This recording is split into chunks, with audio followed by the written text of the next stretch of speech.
My name is Ricky, and I'll be talking about quality marketing and quality assurance in the classroom. So, what this presentation will be about, it will be about the importance of marketing and quality assurance, what quality assurance was, how we conducted it in week 7, and how it occurred in the prac. So prior to week 7's quality assurance exercise, we were tasked to mark 3 samples and provide our own feedback prior to the exercise. So on the day, we grouped up with 5 other prac students where we sat down in a 1-hour session and did a quality assurance exercise where our marks were shared with the others. So before we did that, we established our expectations, making sure that everyone respects everyone else's opinion before we got started into going into marks. So yes, the expectations were established prior to the meeting itself. So we're going to move on from that point. So to ensure consistent understanding, we would constantly refer back to the task sheet and criteria sheet with each question we progressed through. To compare with comparison of our samples, what we did was we each stated what we graded that answer and did our reasoning as well as while we worked through each individual question, making sure that we discussed reasoning, why we did certain things and why we marked certain students like that. And overall, last point, the feedback. So what we did was we wrote down every single person's feedback and opinions on a sheet of paper. Then later on we'll use that for our final feedback for the student itself. Here's a snippet of one of my involvements with the QA meeting. So basically what's happening here is one of the marks for one of the samples, there was a disagreement with what mark we should be giving them, whether it will be a D plus, C minus, or a C. So majority did want a D plus, but I felt that C minus was ideal for this student because we didn't want to pull down this student's marks already. So the student here we're working on was a high achiever as well. That D plus would have pulled that student further down.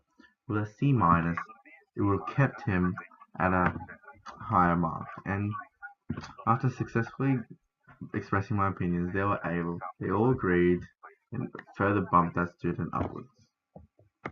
So why is quality assurance important? Well, as teachers, we actually must provide and demonstrate understanding of assessment moderation and its application to support consistent and comparable judgment of learning. This is in the shown professional standards for teachers, so we must be doing this either way.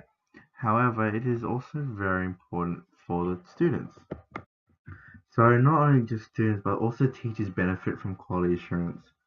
Quality assurance also helps in the development of assessments and marking criteria, making it fair and true for all students, but also gauge their understanding of the content of the unit.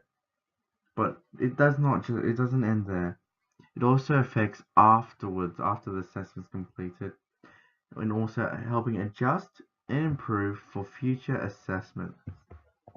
So quality assurance can also ensure fairness, non-biased, consistent judgment, a stronger and clearer accuracy with marking, and be able to provide a defendable judgment, but also eliminate mistakes that could change and affect significantly the student's achievement. So on to similarities between my professional experience, the prac, and the guide that we were taught. So what I found similar was that prior to the meeting, we would already mark our assessments, our formative assessments, and we would all gather together as maths teachers. And from there, we would actually divert and categorize into our individual year levels. So just like the exercise, we all had our disagreements and all that stuff, and also talking about and giving feedback to what we felt was right.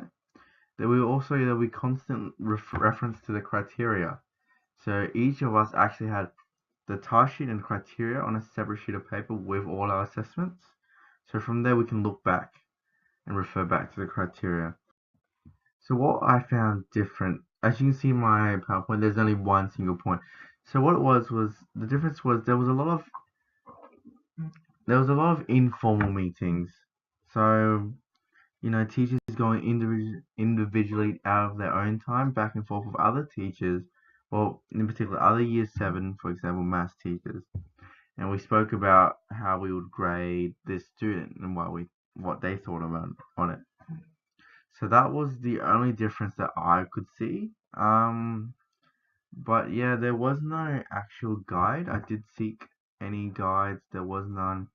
So I'm going off what I personally experienced there. I was thankful to have it during the summative assessment, so I was there to see an actual quality assurance occur. So strategies I've learned from all this, from my also the professional experience, I learned that we'll seek guidance. So if I wasn't sure about something, I would go seek a teacher, a superior, head of department, or peers as well. What else was there? They'll understand pretty much another strategy is understanding, engaging in all conversations. Putting your opinions, listening to everyone's opinions is good. Acceptance of all peer opinions, and recording all feedback and opinions given by other peers. So like I said, I had that pen, paper, writing down all the feedback I learned and opinions I learned, so I could use that and express it with my student in marketing. Just to summarize what I've learned today, I realized how important quality assurance is for teachers and students, and I've experienced that firsthand in the field, and I could understand how important it really is. I've taken back a lot of strategies that I'll be implementing with myself. I'd like to thank you for watching.